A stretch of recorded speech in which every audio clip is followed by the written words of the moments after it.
Mais une oreille peut être rééduquée à n'importe quel âge. Pour cela, le professeur Tomatis a mis au point un appareil nommé oreille électronique et qui est en fait un simulateur d'oreille. Son travail consiste tout d'abord à remuscler cette oreille moyenne, chargée d'adapter les sons, rééduquant ainsi l'écoute. Progressivement aussi, l'oreille électronique réoriente l'écoute directrice par l'oreille droite. La cure est associée généralement à une autre approche purement psychologique. Le professeur Tomatis travaille depuis longtemps avec des psychologues et des psychiatres. Lorsqu'il a réalisé à quel point l'écoute est subjective, il a lui-même acquis une formation dans ce domaine, tout en restant otorino-laryngologue. Enfin, les bandes que l'on fait entendre sont riches en sonorités aiguës, destinées à énergétiser le patient qui, grâce à cette rééducation, va progressivement accepter la cure.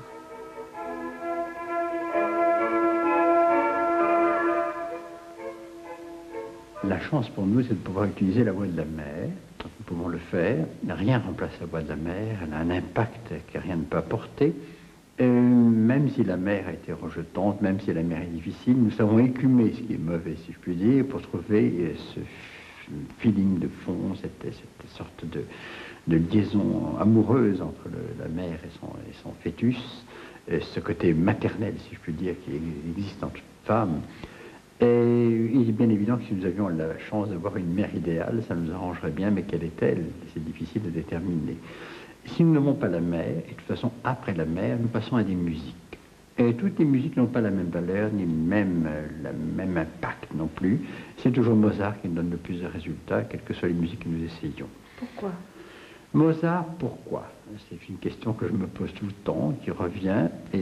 Mais plus j'avance, plus j'ai la certitude que nous avons la chance d'avoir en Mozart un être qui a eu une naissance et un vécu intra-utérin fantastique dans une mère imbibée elle-même dans la musique, une mère qui avait l'air d'être heureuse, sans problème, disons.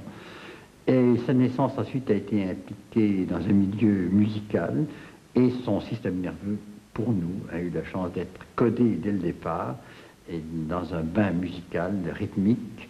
Et au fond, Mozart ensuite restera toujours codé à ce niveau-là, et toute sa production, puisqu'il commence à produire dès l'âge de 3 ans et demi, ses premières notations sont dès l'âge de 4, 5, 6 ans, eh bien c'est qu'il a d'emblée imprimé son système nerveux, et il restera cette sorte de communication avec la musique, mais avec un grand thème, et non pas les musiques.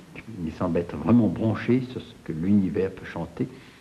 Et sa sécrétion permanente, toute sa vie, restera cette musique de jeune, impliquant des rythmes d'ailleurs beaucoup plus rapides sur le plan cardiaque. Quand on passe du Mozart, on voit qu'il y a accélération, et effectivement, il était tachycardique comme le nourrisson. Peut-être avait-il codé son système nerveux à avoir les mêmes réponses. Et quand on passe du Mozart, le sujet rentre dans une créativité absolument extraordinaire. Il a envie de produire, de dessiner, d'écrire. Il se met en posture assise, mais de verticalité, comme s'il était au piano. Et une fois que nous avons utilisé ces musiques, que ce stade est passé, ces musiques filtrées, hein. Ces musiques filtrées, et nous les faisons entendre toujours comme si le sujet les entendait en voix intra-utérine. Donc on fait un Mozart intra-utérin.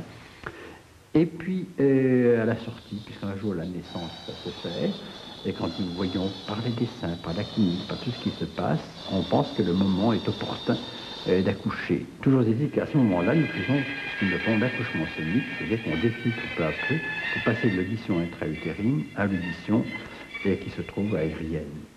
Il y a des changements dits d'impédance, c'est-à-dire de résistivité de l'air. Il y a autre chose qui joue, et c'est là le jeu de l'oreille moyenne qui commence à se faire. Et nous utilisons aussi ou la voix de la mère, si nous estimons que la voix de la mère est bonne, et sans quoi nous passons sur de la musique toujours Mozart. Et une fois que Mozart est intégré, nous allons dans une autre après qui s'appelle pour nous le pré-langage, en commençant par des chants. Et le meilleur, celui qui nous donne le plus de qualité pour atteindre la verticalité, c'est toujours le chant grégorien. Si on regarde bien ce qu'est le grégorien, c'est l'association de deux rythmes physiologiques. L'un qui est celui de la respiration la plus longue possible, et l'autre d'un battement cardiaque le plus lent possible.